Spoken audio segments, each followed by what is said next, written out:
Eu gostaria de compartilhar com vocês a palavra de Deus com o título As Palavras de Esperança em Meio ao Desespero. Eu espero que todos nós entreguemos as palavras de esperança, inclusive em meio ao desespero. Hoje, neste dia de sábado também. Este é um dos ensinamentos da Mãe. A Mãe nos pediu que confortássemos os nossos membros, sempre com palavras positivas. Por isso, hoje, eu gostaria de compartilhar com vocês o que a Mãe nos ensinou. Dentre as palavras, há palavras boas e palavras más, certo? As palavras boas darão bons frutos, e as palavras más, elas se tornarão sementes ruins e darão frutos ruins. Quando se trata de várias palavras na Bíblia, há palavras de Satanás que tentou Eva e as palavras de Satanás que tentou Jesus. E há palavras de Josué e Caleb e as palavras dos 12 espiões depois de terem espiado a terra de Canaã, que manava leite e mel. Algumas das palavras foram muito desencorajadoras, e algumas delas eram cheias de esperança e de fé. Na noite em que Jesus proclamou a nova aliança, para nós que estávamos destinados à morte eterna, quais palavras de esperança ele falou? Quem comer a minha carne e beber o meu sangue não morre para sempre. Ele tem a vida eterna, e eu o ressuscitarei no último dia. Desta forma, Cristo entregou a nova aliança, as palavras de esperança que todos os seres humanos mais desejavam ouvir. Por isso, hoje, nós também estamos cumprindo o pedido de Deus ao entregar essas palavras de esperança a todos os países do mundo, não é? Estamos entregando o que o pai e a mãe querem dizer a todos, no lugar deles. Pessoal, tenhamos nossa boca e nossas palavras que transmitem esperança, inclusive em meio a qualquer desespero. Dizem que aqueles que consideram os demais sempre primeiro podem transmitir as palavras de esperança. E aqueles que consideram apenas a si mesmos nunca podem transmiti-las. Pensemos sobre os 2 ladrões na cruz. O ladrão do lado esquerdo pensou apenas em si mesmo. Se eu ficar do lado daqueles que estão zombando de Jesus, porventura, eu poderei escapar desta punição mortal. E assim, zombou de Jesus ao se unir a eles. Mas que tal o ladrão do lado direito? Ele disse: Ei, o que estás falando? Tu e eu merecemos a morte devido aos nossos atos perversos. Mas este homem não fez nada de errado. E ele pediu a Jesus: Jesus, lembra-te de mim quando vieres no teu reino. Na situação mais desesperadora, Jesus entregou as palavras de esperança ao ladrão do lado direito. Hoje, tu estarás comigo no paraíso. Quão alegre o ladrão deve ter ficado? Ele pensou que iria ao inferno. Mas, quando ele ouviu que Jesus o tiraria do inferno para o céu, ele não teria remorsos mesmo que morresse. As boas novas da nova aliança em si mesmas são as palavras de esperança. Porque as boas novas do Evangelho ensinam e guiam as pessoas que estão destinadas a morrer ao eterno reino dos céus. Vamos encontrar algumas palavras de esperança na Bíblia. Vamos para João, capítulo 12, versículo 46. Eu vim como luz para o mundo, a fim de que todo aquele que crê em mim não permaneça nas trevas. Se alguém ouvir as minhas palavras e não as guardar, eu não o julgo, porque eu não vim para julgar o mundo, e sim para fazer o quê? Para salvá-lo. Jesus queria entregar as notícias de esperança, as palavras de esperança, a todas as pessoas que estão em desespero e salvá-las. Esta foi a razão de ele ter vindo a esta terra. A Bíblia nos ensina isto. Vamos continuar com o versículo 48. Quem me rejeita e não recebe as minhas palavras, tem quem o julgue. A própria palavra que tenho proferido, essa o julgará no último dia. Versículo 49. Porque eu não tenho falado por mim mesmo, mas o Pai que me enviou, esse me tem prescrito o que dizer e o que anunciar. E sei que o seu mandamento é o quê? É a vida eterna. Vamos gravar essas palavras de Deus em nosso coração mais uma vez.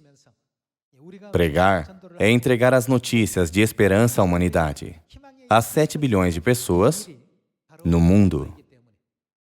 Do ponto de vista espiritual, este mundo está afundado em desespero. Mas os seres humanos vivem sem perceber isso. Por esta razão, Deus continuamente nos ensina, dizendo: entreguem estas boas novas, preguem. É por isso que está escrito aqui, em João capítulo 12. E sei que o seu mandamento, isto é, o mandamento de Deus, é a vida eterna. Vamos para o capítulo 6. João capítulo 6, versículo 63. O Espírito é o que vivifica, a carne para nada aproveita. As palavras que eu vos tenho dito são Espírito e são vida. Jesus nos despertou, dizendo: as palavras que vos tenho dito são Espírito e são vida. Todos os seres humanos são os que pecaram no céu e foram lançados a esta terra.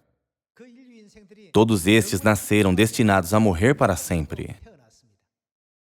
A palavra que contém mais esperança a eles é a salvação. Quais palavras Jesus Cristo concedeu a nós, de acordo com João, capítulo 6?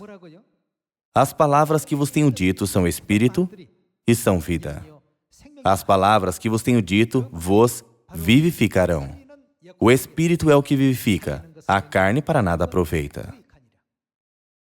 Ele continuou nos lembrando da importância de suas palavras, repetidamente. A seguir, vejamos João capítulo 5, versículo 46. Porque, se, de fato, cresceis em Moisés, também creríeis em mim, porquanto ele escreveu a meu respeito. Se, porém, não credes nos seus escritos, como crereis nas minhas palavras? Quando nós olhamos para as palavras de João capítulo 12, capítulo 6 e capítulo 5, cada palavra de Cristo é a palavra que nos guia da morte para a vida. Em outras palavras, as palavras de Cristo são a mensagem de esperança em meio ao desespero. Contudo, existem pessoas nesta terra que rejeitam essas palavras de esperança. Nós nunca devemos ser aqueles que rejeitam as palavras de esperança, mas aqueles que as aceitam, certo? E através de Mateus capítulo 8, vamos nos lembrar de que por uma só palavra nossa, ir ao céu ou ao inferno pode se determinar. E sempre falemos palavras de esperança, palavras positivas e as palavras que guiam à salvação. E em casa também.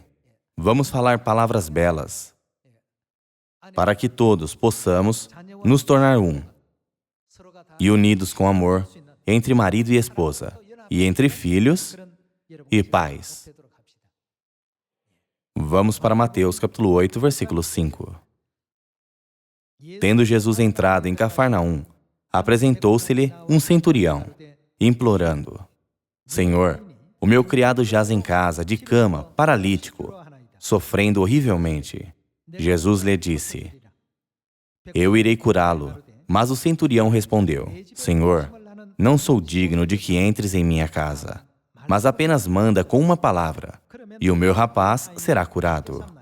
Pois também eu sou homem sujeito à autoridade. Tenho soldados às minhas ordens, e digo a este: vai, e ele vai. E a outro: vem, e ele vem. E ao meu servo: faze isto, e ele o faz. Ouvindo isto, admirou-se Jesus e disse aos que o seguiam: em verdade vos afirmo que nem mesmo em Israel achei fé como esta. Digo-vos que muitos virão do Oriente e do Ocidente, e tomarão lugares à mesa com Abraão, Isaque e Jacó no reino dos céus, ao passo que os filhos do reino serão lançados para fora, nas trevas. Ali haverá choro e ranger de dentes. Aqui em Mateus capítulo 8, um centurião foi diante de Jesus para pedir por ajuda. E Jesus disse: eu irei curá-lo. Então o centurião respondeu: Senhor, eu não sou digno de que entres em minha casa. O Senhor pode curá-lo apenas com uma palavra, não é? Pois também eu tenho soldados às minhas ordens, e se digo a eles para fazer algo, eles o fazem. Então, como eu posso incomodá-lo, o nosso Santo Cristo, para vir à minha casa? Eu sei que se o Senhor apenas disser: o meu servo será curado. Jesus ficou muito feliz em ouvir tais palavras de fé do centurião. Por isso, ele expressou: eu encontrei muitos em Israel, mas é a primeira vez que eu achei uma fé graciosa e bela como esta. Desta forma, Jesus permitiu um milagre para curar o servo do centurião. Nós, nos lembrando das palavras de esperança que foram dadas em meio ao desespero, não vamos falar descuidadamente aos nossos familiares ou vizinhos pensando que somos próximos deles. E sim, entreguemos esperança com palavras positivas uns aos outros, conforme a mãe nos ensinou. O nosso evangelho em si é a mensagem de esperança. Se nós entregarmos as notícias da salvação aos que irão ao inferno, isso será uma grande esperança pela perspectiva espiritual para eles, certo? Tanto em casa quanto em vizinhança e em local de trabalho, todos nós sempre precisamos entregar as palavras de esperança a todos os que estão à nossa volta. Vamos juntos para Lucas capítulo 23, versículo 39. Um dos malfeitores, crucificados, blasfemava contra ele, dizendo: não és tu o Cristo? Salva-te a ti mesmo, e a nós também. Respondendo-lhe, porém, o outro repreendeu-o, dizendo: nem ao menos temes a Deus, estando sob igual sentença? Nós, na verdade, com justiça, porque recebemos o castigo que os nossos atos merecem. Mas este nenhum mal fez. E acrescentou Jesus: lembra-te de mim quando vieres no teu reino. Jesus lhe respondeu: em verdade te digo que hoje estarás comigo no paraíso. Pessoal, há o caso de ser abençoado por causa de uma boa palavra, e o caso de ir ao inferno por causa de uma má palavra. Em muitas partes dos 66 livros da Bíblia, podemos encontrar a grande graça de Deus, que concedeu as palavras de esperança para aqueles que estão destinados a morrer para sempre. Família de Sião, em tudo o que fizermos, vamos transmitir palavras belas e positivas e de esperança. Vamos para Mateus capítulo 9. Mateus capítulo 9, versículo 27. Partindo Jesus dali, seguiram-no 2 cegos, clamando: tem compaixão de nós, filho de Davi. Tendo ele entrado em casa, aproximaram-se os cegos, e Jesus lhes perguntou: Credes que eu posso fazer isso? Responderam-lhe, sim, Senhor. Então lhes tocou os olhos, dizendo, faça-se-vos conforme a vossa fé. E abriram-se-lhes os olhos. Aqui os 2 cegos seguiram Jesus clamando, tem compaixão de nós, filho de Davi. Credes que eu posso fazer isso? Sim, Senhor. Na Bíblia, através desta conversa, nós podemos ver uma cena graciosa em que Jesus curou os olhos deles, tocando-os e dizendo, faça-se-vos conforme a vossa fé. Jesus e os 2 cegos, Jesus e o centurião, e Jesus e o ladrão do lado direito na cruz. Estes creram firmemente que Cristo é o único que lhes daria a esperança. As suas palavras de fé com as quais pediram a Cristo trouxeram um bom resultado. Houve uma incrível obra. Pessoal, dizem que, quando se trata de muitas coisas que acontecem na família, a infelicidade vem pelas palavras. As discussões entre pais e filhos e as discussões entre os vizinhos começam com palavras. Ferir os outros e ser ferido pelos outros. Tudo ocorre pelo que falamos. Nós sempre somos ensinados por Deus. Falem palavras positivas. O ladrão que estava ao lado esquerdo de Jesus foi ao inferno devido às suas palavras negativas. E o ladrão que estava ao lado direito de Jesus foi ao céu graças às suas palavras positivas. Não é exagero dizer que a pessoa que falou melhor no mundo foi o ladrão do lado direito. Por isso Jesus concedeu as palavras mais esperançosas a ele, que estava em desespero, dizendo, hoje estarás comigo no paraíso.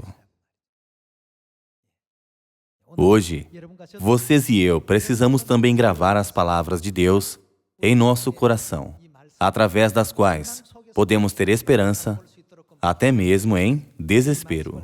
E assim devemos tomar a liderança em fazer deste mundo um lugar melhor e mais brilhante. Vou lhes contar uma história real que aconteceu no exterior. Havia um mendigo em uma praça grande, já que ele era cego. Era difícil para ele atrair os que passavam e dizer continuamente, tem misericórdia de mim, caridade, por favor. Então ele colocou uma placa próximo dele com um texto, sou cego, por favor, me ajude. E ele colocou uma lata próximo da placa. E quando ele sentia alguém passando, ele implorava por doação, curvando-se. Muitos passaram por ele, mas ele foi ignorado. Ninguém deixou uma moeda em sua lata. Enquanto isto, uma senhora estava passando por ele. Ela não gostou da frase da placa. Então, ela pegou isso e escreveu algo na parte de trás. Ela colocou a placa no lugar novamente e partiu. Incrivelmente, daquele momento em diante, quem passava por ele deixava moedas em sua lata. Por isso, o mendigo pensou, o que será que ela escreveu na placa para surgir uma reação tão diferente como esta? No momento, a senhora que escreveu algo para o mendigo passou novamente por ele. Ele percebeu os passos e perguntou a ela, o que você escreveu na placa para que muitos me dessem moedas? Ela disse, escrevi o conteúdo igual ao que você escreveu. Eu apenas usei uma expressão um pouco diferente. A nova mensagem dizia, hoje é um lindo dia, mas eu não posso vê-lo. A frase mudou. Mas não é o mesmo conteúdo? A frase sou cego e a frase hoje é um lindo dia mas eu não posso vê-lo, significam a mesma coisa. Porém, ainda que ambas tenham o mesmo significado, já que a expressão mudou, as pessoas começaram a reagir. Pessoal, eu penso que as palavras de esperança, em meio ao desespero, são como esse tipo de palavra. Ao invés de dizer diretamente, eu sou cego, quando disse positivamente, é um lindo dia, mas eu não posso vê-lo, então muitas pessoas chegaram a pensar, eu posso ver este lindo dia, mas esse homem não pode, coitado. E os seus corações ficaram comovidos. Ainda que ambas as frases tenham o mesmo significado, uma delas era negativa e a outra era positiva. Todas as pessoas no mundo estão em desespero, pelo ponto de vista espiritual. Sejamos os que sabem confortá-las e encorajá-las com as palavras de esperança, dizendo, você pode receber a salvação se crer em Deus Pai e em Deus Mãe. Ânimo, seja corajoso. Vejamos Números, capítulo 13. Capítulo 13, versículo 25. Ao cabo de 40 dias, voltaram de espiar a terra.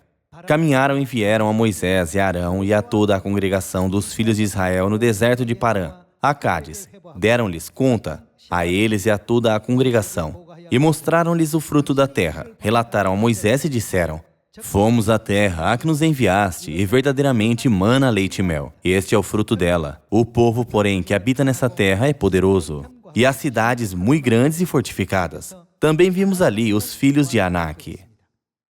Eles relataram, querendo dizer, nós vimos uma tribo de gigantes lá. Será difícil atacá-los, mesmo que tentemos. Versículo 29.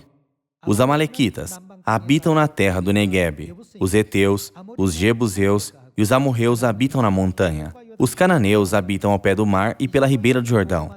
Por causa deste tipo de relato, os israelitas começaram a vacilar com medo, pensando, será que poderemos entrar naquela terra? Versículo 30. Então Calebe fez calar o povo perante Moisés e disse, eia, subamos e possuamos a terra, porque certamente prevaleceremos contra ela. Josué e Calebe, com a fé em Deus, se esforçaram para acalmar os israelitas que estavam vacilando. O versículo 32. E diante dos filhos de Israel, infamaram a terra que haviam espiado, dizendo, a terra pelo meio da qual passamos a espiar é terra que devora os seus moradores. E todo o povo que vimos nela são homens de grande estatura. Também vimos ali gigantes. Os filhos de Anak são descendentes de gigantes. E éramos, aos nossos próprios olhos, como gafanhotos, e assim também o éramos aos seus olhos. Os detalhes negativos continuamente foram relatados. Já que o povo estava vacilando de tal forma, Calebe e Josué o acalmaram. Vamos para o capítulo 14, versículo 1. Levantou-se, pois, toda a congregação e gritou em voz alta, e o povo chorou aquela noite. O coração deles ficou quase todo ocupado com essas palavras negativas. Josué se sentiu tão mal por isto. Versículo 4. E diziam uns aos outros, levantemos um capitão e voltemos para o Egito. Então Moisés e Arão caíram sobre o seu rosto perante a congregação dos filhos de Israel. E Josué, filho de Num, e Calebe, filho de Jefoné, dentre os que espiaram a terra, rasgaram as suas vestes e falaram a toda a congregação dos filhos de Israel, dizendo, a terra pelo meio da qual passamos a espiar é terra muitíssimo boa. Isso foi completamente diferente do relato dos 10 espiões. Se o Senhor se agradar de nós, então nos fará entrar nessa terra e nola dará. Terra que mana leite e mel. Tão somente não sejais rebeldes contra o Senhor e não temais o povo dessa terra, porquanto, como pão, os podemos devorar. Retirou-se deles o seu amparo. O Senhor é conosco, não os temais. Enfim, por causa desta única frase, Josué e Calebe receberam a graça de Deus e o direito de entrar na terra de Canaã, que manava leite e mel. Pelo contrário, os 10 espiões deram um relato errado aos israelitas e os fizeram cair em um profundo desespero. Josué e Caleb, mesmo em tal desespero, lançaram as palavras de esperança. Deus está conosco. Do que vocês têm medo? Deus dividiu o Mar Vermelho, alimentou-nos no deserto com maná, deitou a teimosia de Faraó com 10 pragas e nos libertou do Egito, terra da escravidão. Deus realizou tudo isso, não foi? Deus está conosco. Do que vocês têm medo? Como pão os podemos devorar, se Deus está conosco. Eles entregaram a mensagem de esperança aos israelitas desesperados. Por isso, Deus abençoou Josué e Caleb para que estes dois entrassem na terra de Canaã. Pessoal, a história passada foi escrita para o importante ensino para nós que vivemos nesta época. Quando se trata dos familiares ou dos membros da família de Sião, nós não devemos falar sem consideração, ainda que nós os conheçamos bem. Nós devemos dizer a eles muitas palavras de esperança. Sejamos os que compartilham muito as palavras graciosas e belas uns com os outros, inclusive com as pessoas que são próximas de nós. Ao invés de dizer palavras ásperas, sem consideração, vamos falar com entendimento aos outros. Se nós considerarmos os outros melhores do que nós mesmos, entendermos a situação dos outros e dissermos algo positivo, nós poderemos encorajar os outros e fortalecê-los. Como os que creem em Deus, vamos usar muitas palavras positivas ao invés de falar palavras negativas. Deus disse que nós seremos julgados no último dia, de acordo com o que dissemos. Uma das razões de crermos em Deus é, afinal, para irmos ao eterno reino dos céus, não é? Já que Deus entregou tantas palavras de esperança à humanidade, que está em desespero, destinada a morrer eternamente, também vamos entregar as palavras de esperança aos nossos vizinhos, colegas de trabalho e de escola, amigos, familiares, parentes e até mesmo a todos ao nosso redor. Por favor, nunca nos esqueçamos do ensinamento da Mãe. Sejam os membros da família celestial que transmitem palavras positivas, esperando que toda a nossa família de Sião dê muitos bons frutos ao praticar o ensinamento da Mãe. Concluo o sermão. Muito obrigado.